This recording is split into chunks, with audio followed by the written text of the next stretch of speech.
Okay, so ang mga sign na makikita natin ngayon, ito yung mga sign na nakuhaan ng mga giveaways deposit. Okay, so yan mga heart. Kapag mga heart, meron talaga yung nakabaon na item.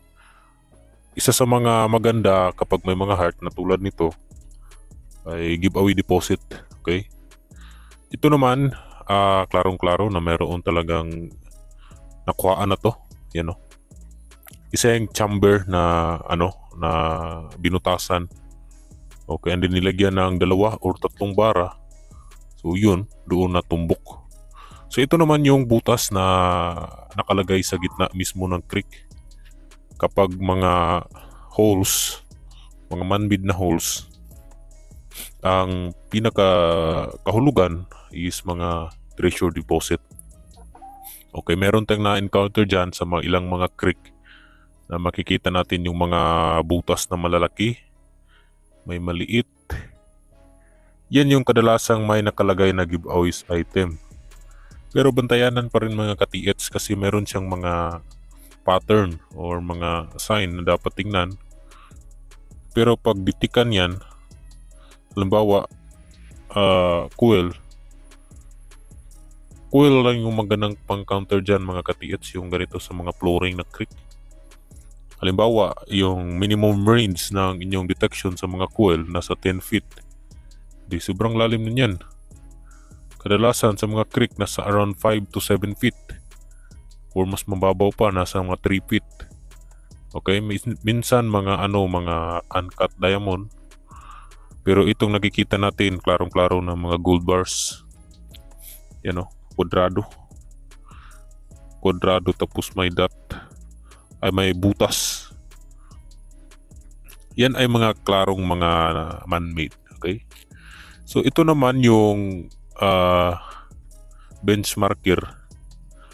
Distansya ito doon sa may kabila. So alam naman natin na kapag mga benchmarker yung ating makikita, meron talaga itong supporting sign doon sa unahan or distansya. Okay? Kadalasan kapag mga big boulder na benchmarker, meron yang naka-arrow yan o. Pansin yan, matulis yung unahan. Okay, distansya, meron dutong tunnel na makikita. Okay, so mukhang ito na ata yun, yung pinasok nila ka-TH. Klarong-klaro yan ang may mga chamber sa loob. Kumbaga dyan yung inilagay yung mga item, sabi niya. Dito daw ito nakuha yung item, you know. Ganyan yung butas na makikita natin. So kasyang-kasya kapag mga ilagay yung 3 or 4 na bara. So kasyang-kasya dito. Ito yung tunnel na kanilang pinasok. So dito sa loob makikita natin yung solid part. Okay, matigas na parte. You know? Okay. Hindi pala ito may pabundok pala siya. Okay. Parang may pangpang sa may gilid. And then dito tinira. Gumawa sila ng manhole malalim.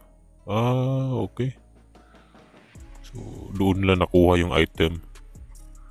So napakagandang idea nito ka-TH. So isa ito sa mga positive area na nakuhaan la. So dito mayroon siyang tunnel. Okay. So ang napakaganda doon is naputumbok nila yung giveaway. So yung giveaway lang talaga yung pinakamadaling kunin mga ka-TH. Nagre-range yan around 4 to 5 meters or 17 to 20 feet. May ilan na maswerte na nasa around nasa 5 feet lagpas tao. Isang box, okay? Yan yung isa sa mga magandang discovery doon sa ilang ka-TH natin sa ilang lugar. Lagpas tao lang yung item mga ka-TH. So, based doon silang nakuhaan, nakadepende para sa area. May area na mababaw, meron ding area na malalim. Okay? At dyan napapasok yung tinatawag natin na prepared at saka unprepared burial deposit. Okay, preparado sila. Yung hindi sila preparado, yun yung mga mababaw. So ito naman yung isa sa benchmarker na nakita ni Katiets. Kung mapapansin natin, merong kakaibang shape yung bato. Actually, kapag maka-encounter tayo ng ganito, ito yung mga palatandaan na dito natin makikita yung sign o yung main sign na pinaka pinaka main talaga na sign na kanilang ginawa. Okay, ito ay kumbaga ano lang ito, marker. Okay, marker na bato. Meaning, palatandaan na kung sakasakaling babalikan nila yung kanilang ibinaon, ito yung kanilang magiging basihan. Okay, BBM, Big Boulder Marker, na kung saan hindi siya mawawala, hindi siya maanod at hindi siya ano bang tawag dyan? Ma-dislocate kasi sobrang laki.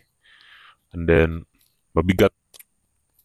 So, yan yung mga isa sa mga purpose kung ba't sila naglalagay ng mga malalaking bato na bilang marka. Okay, ganito yung makikita natin na design sa ibabaw. Actually, yung ilang nakita natin, mas maganda, mas kakaiba. Meron pa siyang hugis ng mga hayop. Okay? Ulo ng hayop, ulo ng buwaya, sobrang laki. Meron pa siyang countersign sa unahan. At meron pa siyang giveaways deposit sa ano mismo. Sa doon mismo sa ilalim ng may ulo. Okay? So, ganitong klaseng mga bato yung may potential na buried treasure. Yan o, may mga matutulis, naka-triangle.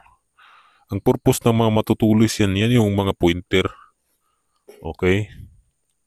Yan yung kadalasang na-encounter natin doon sa 60 feet na inoperasyon na namin. Doon namin nakita yung BBM sa ibaba. Sobrang layo pala. Nasa around 50 meters. Doon nakalagay yung BBM kasi doon sa ibabaw wala kaming nakitang sign na malaki yung bato. Okay? Kasi lahat maliit. Mga ano lang siya, mga supporting sign lang siya. So kami nagtataka bakit walang sign na makikita dito na malaking bato na mayroong mapa na nakalagay. Kasi usually kapag may mga item na malalaki, meron talagang mga stone map. Okay? Stone map na magtuturo and then meron siyang mga pointer, mga arrow. So doon namin nakita sa ibaba, sobrang layo pala. Then doon namin na tansya na meron palang araw. Okay, at nagulat kami kasi may araw. Alam naman natin kapag may araw, delikado yan.